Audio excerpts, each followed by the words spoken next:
नमस्कार, मैं हूं संगीता राय। पूर्वांचल एक्सप्रेस न्यूज के इस वेब पोर्टल में आपका स्वागत है।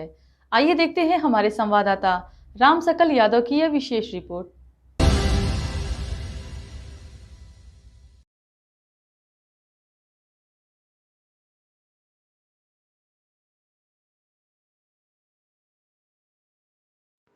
उत्तर प्रदेश की सियासत में एक बार फिर धर्म और राजनीति को लेकर बयानबाजी तेज हो गई है।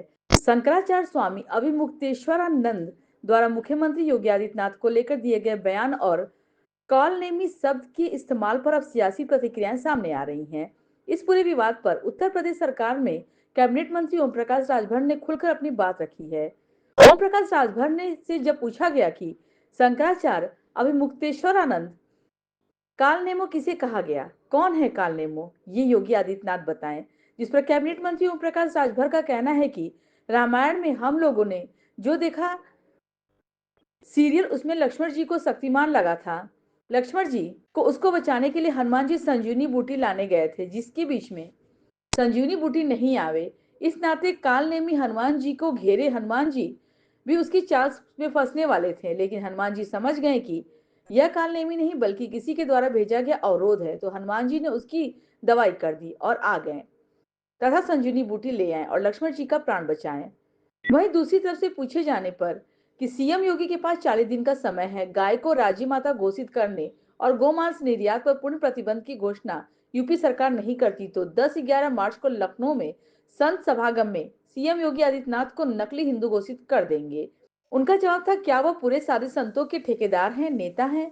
अगर साधु संतों के नेता होते तो साधु संतों की बात माने होते। साधु संत महात्मा अपने लिए, लेकिन अब उनके आदेश का पालन यहाँ देश के संविधान से चल रहा है। प्रदेश की सरकार संविधान से चल रही है, तो संविधान के दायरे में रहकर काम करना पड़ेगा। योगी जी बात करेंगे। योगी जी को जो कर रहे हैं वो बहुत सही कर रहे हैं। बाद में यह पूछे जाने पर शंकराचार्य स्वामी अभिमुक्तेश्वर नाथ का बयान 1966 वाली स्थिति बन गई है। तब की सरकार में करपात्री जी महाराज को परेशान किया गया, जबकि यहाँ सीएम योगी और उनके खास रामभद्राचार्य मेरे खिलाफ योजना बना रहे हैं और परेशान कर रहे हैं। कैबिनेट मंत्री ओम प्रकाश राजभर का कहना था कि कोई किसी को कहीं परेशान नहीं कर सकता है। संविधान में कोई भी व्यक्ति कानून को अपने हाथ में लेने की कोशिश करेगा तो कानून का साथ काम करेगा। यही है प्रदेश का माहौल। आज कम से कम इतना तो योगी जी की सरकार में है, आजमगढ़ में खड़े हैं जहां दंगे होते थे, कर्फ्यू लगते थे। पूरे प्रदेश का इतिहास था। आज 9 साल लगभग पूरे होने जा रहा है। कहीं प्रदेश में 75 जिलों में कहीं दंगा हुआ, कहीं कर्फ्यू लगा। प्रदेश में दंगा और कर्फ्यू से मुक्ति मिली। आज अगर कोई अपराधी अपराध करने की हिम्मत करता है तो छिटपुट घटना करता है। 48 घंटे के अंदर पुलिस उसकी चाल को में पहुंचा दे रही है और उसको भी बाबा का बुलडोजर से डर सता रहा है। शंकराचार्य जी का उन्होंने ये कहा है कि कालनेमी किसे कहा गया, कौन है कालनेमी, ये मुख्यमंत्री से उन्होंने पूछा है कि आप सरकार के कैबिनेट मंत्री हैं, क्या उनको आप कहना चाहिए कि रामायण में हम लोगों ने जो देखा है सीरियल, उसमें लक्ष्मण जी को शक्तिवान लगा था। लक्ष्मण जी को उनको बचाने के लिए हनुमान जी संजीवनी बूटी लाने गए। बीच में संजीवनी बूटी न आवे, इस नाते कालनेमी हनुमान जी को घेरे। तो हनुमान जी उनके भी जाल में फंसने ही वाले थे, लेकिन हनुमान जी समझ गए कि ये कालनेमी नहीं बल्कि किसी के द्वारा भेजा गया ही है, अवरोधक है। तो हनुमान जी ने उसकी दवाई कर दी और गए और अंततोगत्वा संजीवनी बूटी ले आए। लक्ष्मण जी का प्राण बचा। तो वो यही जानना चाह रहे कालनेमी है कौन। अब वो खुद समझदार है, समझ सकते हैं। अच्छा, एक चीज और उन्होंने कहा कि मुख्यमंत्री जी के पास 40 दिन का समय है गाय को राज्य माता घोषित करने और गोमांस के निर्यात पर पूर्ण प्रतिबंध की घोषणा अगर यूपी सरकार नहीं करेगी तो 10-11 मार्च को लखनऊ में संत समागम करके सीएम योगी आदित्यनाथ को नकली सनातनी हिंदू घोषित कर देंगे। देखिए, पूरे साधु संतों को ठेकेदार हैं कि नेता हैं? पूरे साधु संतों के वो नेता हैं, तो साधु संतों की बात माने होते ना। वो अकेले अपने के नेता हैं। साधु संत महात्मा अपने के लिए हैं, लेकिन अब उनके आदेश का पालन यहाँ देश संविधान से चल रहा है। प्रदेश कि सरकार संविधान से चल रही है, तो संविधान के दायरे में ही ना योगी जी बात करेंगे कि आपके कहने से बात कर लेंगे। योगी जी जो कर रहे हैं वो बहुत सही कर रहे हैं। हाँ।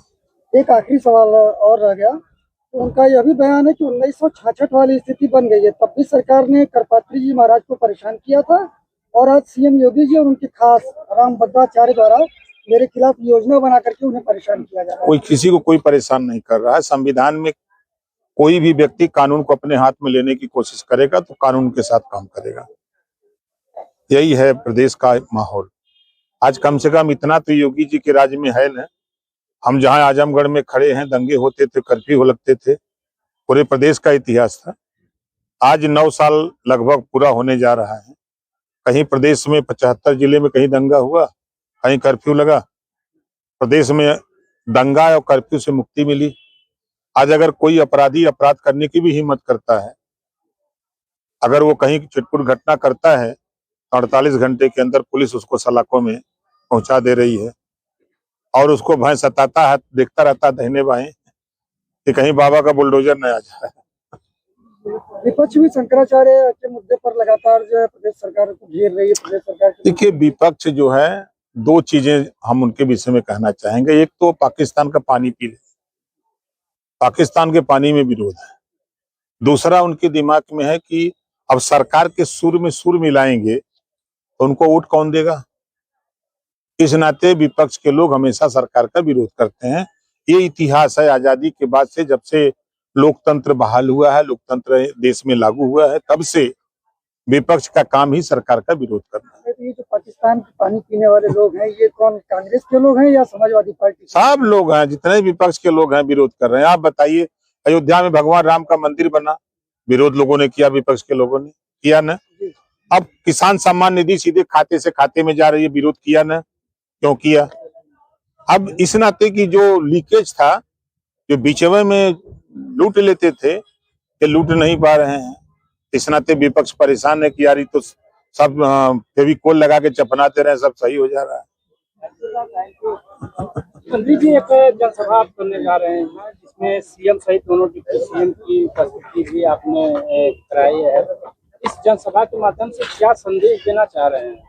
27 के चुनाव की तैयारी में हम लोग बराबर हम लगे रहते हैं। हम सूत जाते हैं ना तो बंद कर देते हैं, जग जाते हैं तो हम कार्यक्रम करने लगते हैं। आज जा रहे हैं अलीगढ़, ट्रेन खड़ी है सामने, अलीगढ़ कल कार्यक्रम करेंगे।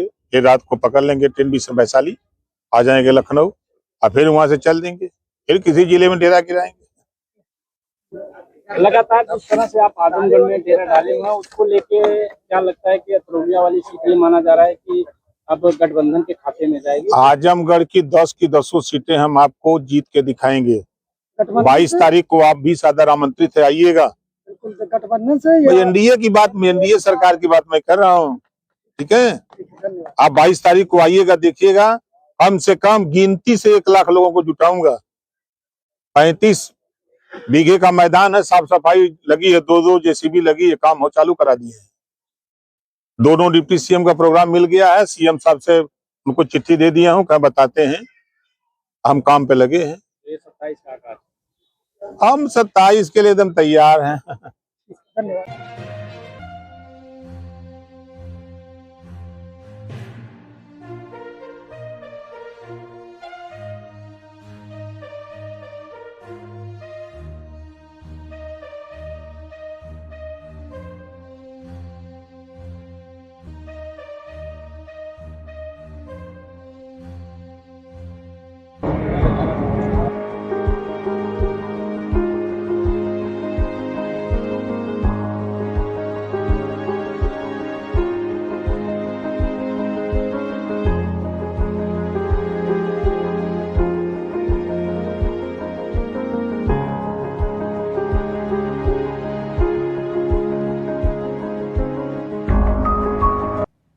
अगर आपको हमारी खबर पसंद आई हो तो हमारे चैनल को लाइक, सब्सक्राइब और शेयर जरूर करिए।